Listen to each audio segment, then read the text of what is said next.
Halo Sobat Fakta, jumpa lagi di channel Bukan Hoax sih. Buka mata, lebarkan telinga, kita akan menyajikan informasi unik dari penjuru dunia.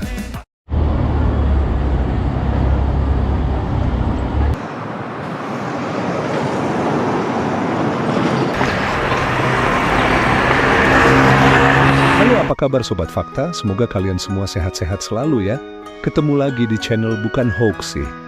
Mimin masih membahas soal Jepang nih. Tapi untuk topik kali ini agak beda ya. Kayaknya jarang banget ada yang membahas. Jadi kalau kita ngomongin soal Jepang, pasti yang muncul di kepala biasanya kota yang bersih, orang-orangnya disiplin, kereta modern super cepat, film yabai yang bagus dan edukatif, dan teknologi yang serba futuristik deh pokoknya. Tapi tahu nggak sih, pasti jarang banget ada yang sadar kalau di Jepang juga punya sisi lain yang gelap dan sepi. Sisi yang nggak sering masuk berita, apalagi brosur wisata.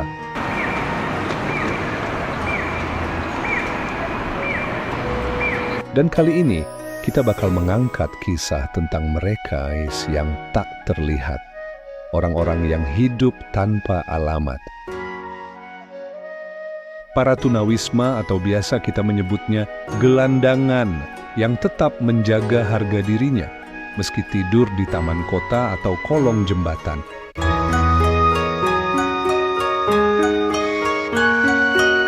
Tapi sebelum itu, jangan lupa ya untuk tekan tombol subscribe dan nyalakan lonceng notifikasinya agar kalian nggak ketinggalan tentang wawasan dan informasi yang akan Mimin sajikan di video mendatang.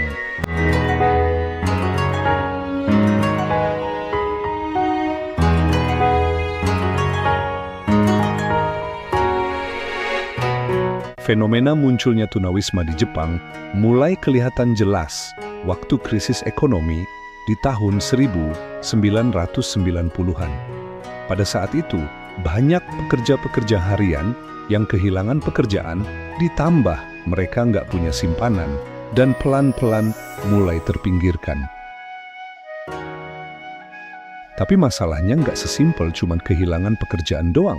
Namanya juga hidup guys, kadang bisa sangat kejam.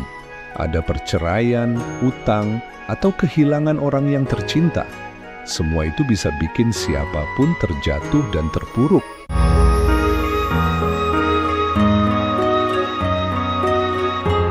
Yang bikin mereka beda sama tunawisma di negara lain, mereka nggak mau minta-minta atau ngemis guys, karena budaya malu di Jepang itu sangat kuat.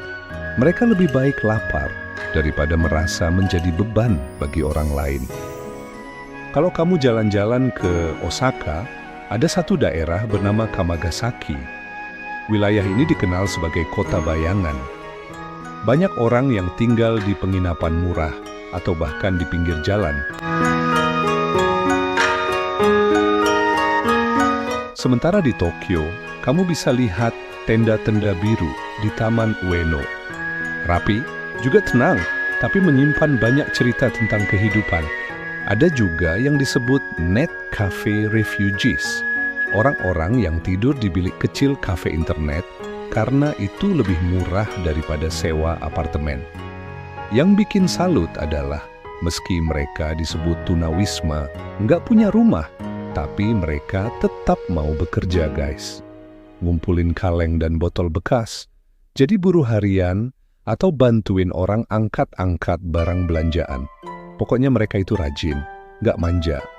Beberapa dari mereka ada yang tinggal di gubuk terbuat dari terpal anti hujan, bahkan lengkap dengan panel surya kecil buat listrik seadanya. Mereka itu bukan menyerah dengan nasib, justru mereka beradaptasi.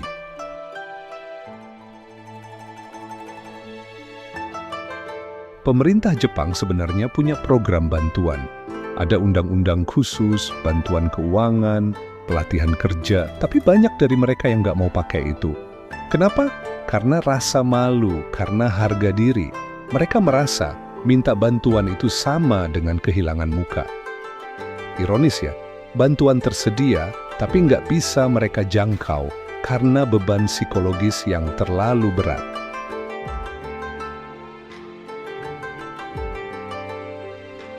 Dan belakangan ini muncul fenomena baru di kalangan anak-anak muda yang hidup di jalanan. Mereka disebut Toyoko Kids, biasanya berkumpul di Kabukicho, Tokyo, atau di sekitar distrik perbelanjaan. Mereka sendirilah yang memilih untuk kabur dari rumah atau kabur dari tekanan hidup. Udah nggak punya tujuan, nggak punya tempat untuk kembali, walaupun sebenarnya punya.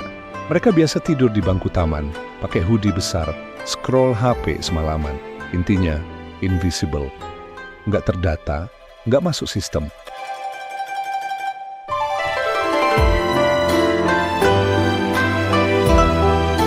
Akhirnya, penilaian kita pun sampai pada satu kesimpulan, bahwa menjadi seorang tunawisma di Jepang itu bukan sekadar soal miskin ya guys, ini soal martabat dan harga diri, dan soal bagaimana seseorang bertahan di tengah masyarakat yang serba tertib, tapi kadang terlalu sunyi untuk mendengar yang terpinggirkan.